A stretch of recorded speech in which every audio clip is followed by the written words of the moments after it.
வணக்கம். இது நியூஸ் ஃபர்ஸ்டின் மதிய நேர பிரதான செய்தி. உங்களோடு இணைந்து கொள்ளும் நான் டில்ஷாட் தேவதாசன். முதலில் தலைப்புச் செய்திகள். நாட்டின் கிழக்கு பகுதியில் மழை பெய்வதற்கான சாத்தியம், வளிமண்டலவியல் திணைக்களம் எதிர்வுகூறல். கண்டி மகியங்கனை வீதியில் தொடர்ந்தும் போக்குவரத்து ஸ்தம்பிதம்.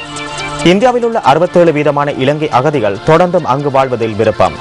சப்ரகமா பல்கலைக்கழக மாணவர்கள் தாக்கப்பட்ட சம்பவம் தொடர்பில் மேலும் 2 சந்தேக நபர்கள் கைது. கிழக்கு மாகாண பொது சுகாதார பரிசோதனைகளினால் முன்னெடுக்கப்பட்டு வரும் பணி பகிஷ்கரிப்பு 9வது நாளாகவும் இன்றும் தொடர்கின்றது. இனி விரிவான செய்திகள். எதிர்வரும் நாட்களில் நாட்டின் கிழக்கு பகுதியில் மழை பெய்வதற்கான சாத்தியம் நிலவுவதாக வளிமண்டலவியல் திணைக்களம் எதிர்வு கூறியுள்ளது. மாலை அல்லது இரவு வேளைகளில் மலையகத்தில் இடியுடன் கூடிய மழை பெய்வதற்கான சாத்தியக்கூறுகள் தென்படுவதாக வளிமண்டலவியல் திணைக்களம் எதிர்வு கூறியுள்ளது. இதேவேளை பதுளை மாவட்டத்தின் 5 பிரதான வீதிகளில் மண் சரிவு அபாயம் நிலவுவதாக தேசிய கட்டட ஆய்வு நிலையம் தெரிவிக்கின்றது. குறித்த வீதிகளை அத்தியாவசியமான சந்தர்ப்பங்களில் தவிர ஏனைய சந்தர்ப்பங்களில் பயன்படுத்துவதை தவிர்ப்பது சிறந்தது என நிலையத்தின் மண் சரிவு மற்றும் முன்னெச்சரிக்கை முகாமைத்துவ பிரிவின் சிரேஷ்ட புவியியல் நிபுணர் கலாநிதி காமினி ஜாதிச கூறுகிறார். இதேவேளை கண்டி மகியங்கன வீதியில் தொடர்ந்து மண் சரிவு ஏற்படுவதற்கான அபாயம் நிலவுவதாக தேசிய கட்டட ஆய்வு நிலையம் குறிப்பிடுகிறது. உடுதும்புரவில் மண் சரிவு மற்றும் கற்பாறை புரண்டமையால் தொடர்ந்தும் கண்டி மகியங்கன வீதியின் போக்குவரத்து தடைப்பட்டுள்ளது. குறித்த வீதிகளின் ஊடாக பயணிப்பவர்கள் மாற்று வழிகளை பயன்படுத்துமாறு சாரதிகளை போலீசார் கேட்டுக் கொண்டுள்ளனர்.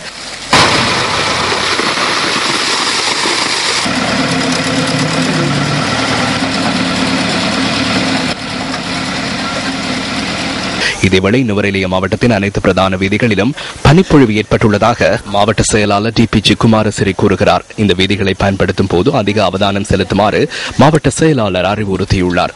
நிலவும் மழையுடனான வானிலையை கருத்தில் கொண்டு பதுளை மற்றும் நுவரெலியா மாவட்டங்களில் தேசிய கட்டட ஆய்வு நிலையம் விடுத்த மண் சரிவு அபாய எச்சரிக்கை இன்று மாலை வரை அமுலில் இருக்கும் என தெரிவிக்கப்பட்டுள்ளது. இதேவேளை பதுளை மாவட்டத்தில் பெய்து வரும் கடும் மழையினால் ஏற்பட்ட மண் சரிவினால் சில வீதிகளின் போக்குவரத்து தடைப்பட்டுள்ளது. பதுளை ஸ்பிரிங் வெளி வீதியின் சில பகுதிகளில் மண் சரிவு ஏற்பட்டுள்ளதால் போக்குவரத்துக்கு தடை ஏற்பட்டுள்ளதாக எமது பிராந்திய செய்தியாளர் கூறினார். இதனால் இந்த வீதியை பயன்படுத்துபவர்கள் அவதானத்துடன் செயற்படுமாறு இடர் முகாமைத்துவ நிலையம் தெரிவிக்கின்றது. மழையுடனான வானிலையை அடுத்து பதுளை குருளு ஓயா பெருக்கெடுத்துள்ளதாக எமது பிராந்திய செய்தியாளர் குறிப்பிடுகின்றார். இதனால் குறித்த ஓயாவை ஊடறுத்து நிர்மாணிக்கப்பட்டுள்ள 3 பாலங்கள் உடைந்துள்ளமையால் போக்குவரத்துக்கு பாதிப்பு ஏற்பட்டுள்ளது.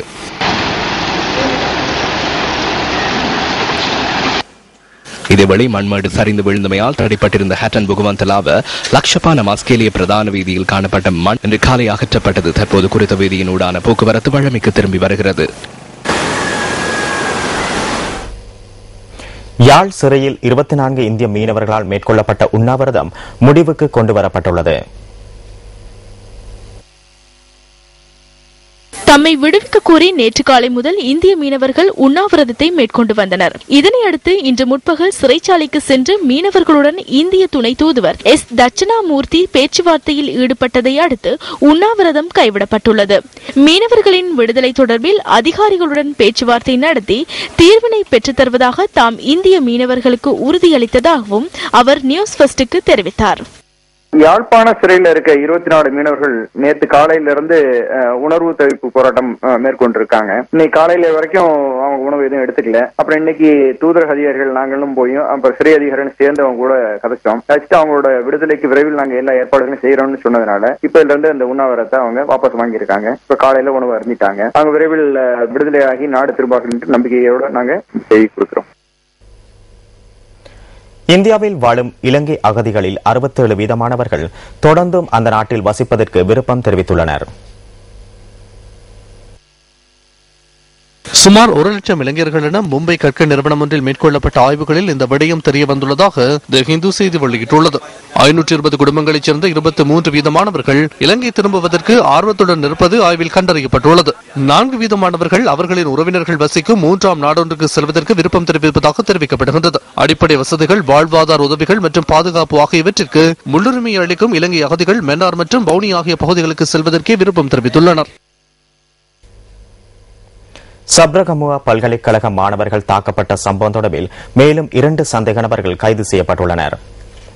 கடந்த 23ஆம் தேதி சப்ரகமுவ பல்கலைக்கழக மாணவர்கள் தாக்கல் செய்திருந்த முறைப்பாட்டை அடுத்து சமநல வெவ போலீசார் இவர்களை கைது செய்ததாக போலீஸ் ஊடகப் பிரிவு தெரிவிக்கின்றது. கைது செய்யப்பட்டவர்கள் பல்கலைக்கழக ஊழியர்கள் என போலீசார் தெரிவிக்கின்றனர். இந்த சம்பவம் தொடர்பில் 5 சந்தேக நபர்கள் ஏற்கனவே கைது செய்யப்பட்டிருந்தமை குறிப்பிடத்தக்கது. கைது செய்யப்பட்ட 7 சந்தேக நபர்களும் நீதிமன்றத்தில் இன்று ஆஜர்படுத்தப்படுவார்கள் என போலீசார் தெரிவித்துள்ளனர்.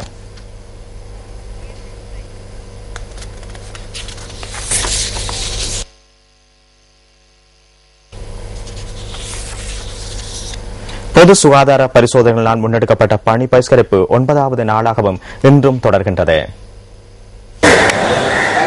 மட்டக்களப்பிலிருந்து கல்முனை பிராந்தியத்திற்கு பொது சுகாதார பரிசோதகர் ஒருவர் முறையற்ற விதத்தில் இடமாற்றம் செய்யப்பட்டமைக்கு எதிர்ப்பு தெரிவித்து பணி பகிஷ்கரிப்பு மேற்கொள்ளப்பட்டு வருகின்றது. மட்டக்களப்பு, திருகோணமலை, அம்பாறை மாவட்டங்களைச் சேர்ந்த சுமார் 272 பேர் இந்த பணி பகிஷ்கரிப்பை முன்னெடுத்துள்ளதாக தெரிவிக்கப்பட்டுள்ளது. அடுத்த வாரத்திலிருந்து ஏனைய சுகாதார உத்தியோகத்தர்களும் இதற்கு ஆதரவு வழங்க உள்ளதாக சங்கத்தின் செயலாளர் கே ஜெய்சங்கர் தெரிவித்தார். கடந்த 20ஆம் தேதி ஆரம்பிக்கப்பட்ட பணி பகிஷ்கரிப்பு எவ்வித தீர்மானங்களும் கிடைக்கப்படாத நிலையில் 9வது நாளாக இன்றும் தொடர்வதாக எமது பிராந்திய செய்தியாளர் குறிப்பிட்டார். மட்டக்களப்பில் இலங்கை போக்குவரத்து சபை மற்றும் தனியார் பஸ் சேவைகள் இணைந்து சேவையில் ஈடுபடாமையை ஆட்சேபித்து ஒன்றுகூடல் ஒன்று இடம்பெற்றது. தனியார் பஸ் ஊழியர்கள் ஏற்பாடு செய்திருந்த இந்த ஒன்றுகூடல் களுவாஞ்சிக்குடி ராசமாணிக்க மண்டபத்தில் நேற்றிரவு இடம்பெற்றது. வாழைச்சேனை முதல் பொத்துவில் வரையான தனியார் பஸ் ஊழியர்கள் சங்கத்தின் சுமார் 300 உறுப்பினர்கள் இதில் கலந்து கொண்டுள்ளனர்.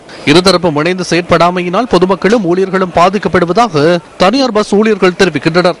இணைந்த கால அட்டவணை ஒன்று இல்லாமையால் பொதுமக்களும் போக்குவரத்து ஊழியர்களும் பல்வேறு பிரச்சனைகளை எதிர்நோக்குவதாக இந்த ஒன்றுகூடலில் சுட்டிக்காட்டப்பட்டுள்ளது. யாழ், கொழும்பு இடையிலான ரயில் சேவைகளுக்கு மேலதிக ரயில்களை இணைத்துக் கொள்வதற்கு நடவடிக்கை எடுக்கப்பட்டுள்ளது.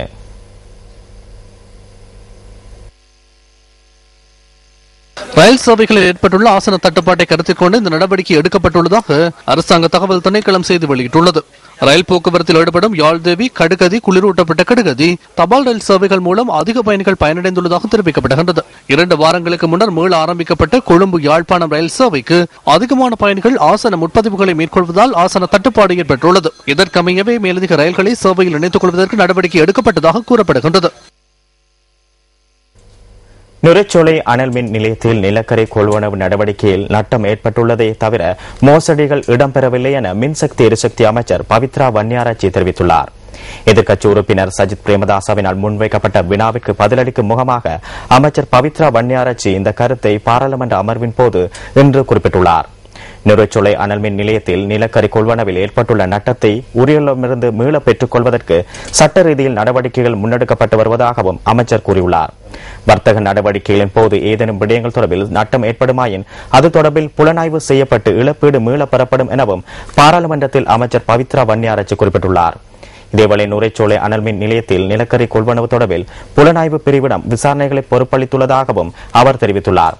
ஆகவே புலனாய்வு பிரிவினரின் விசாரணை நிறைவின் இறுதியில் உரிய நடவடிக்கை எடுக்கப்படும் எனவும் அமைச்சர் பவித்ரா வன்னியாராச்சி சுட்டிக்காட்டியுள்ளார்.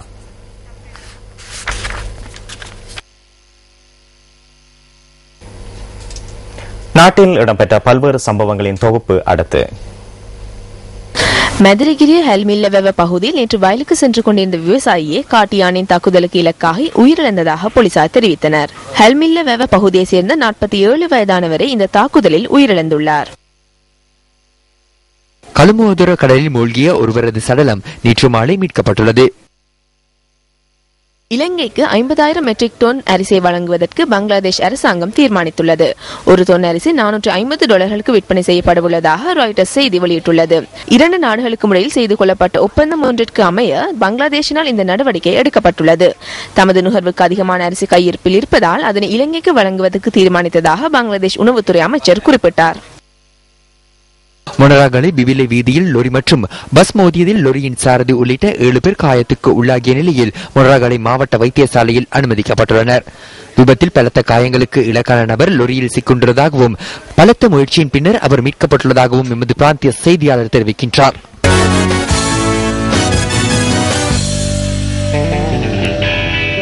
ஸ்போர்ட்ஸ் ரவுண்ட் அப் அடுத்து.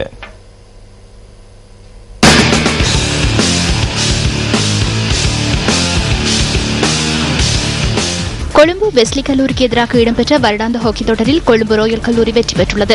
கொழும்பு வெஸ்லி கல்லூரி மைதானத்தில் இந்த போட்டி நடைபெற்றது. இதில் 3-1 என்ற கணக்கில் கொழும்பு ராயல் கல்லூரி வெற்றியை தனதாக்கிக் கொண்டுள்ளது. வெற்றி பெற்ற அணியைச் சேர்ந்த மலித்ரா யோஹான் 2 கோல்களை போட்டார். போட்டியின் சிறந்த வீரராக கொழும்பு ராயல் கல்லூரியின் மலித் ராசங்க தெரிவு செய்யப்பட்டுள்ளார்.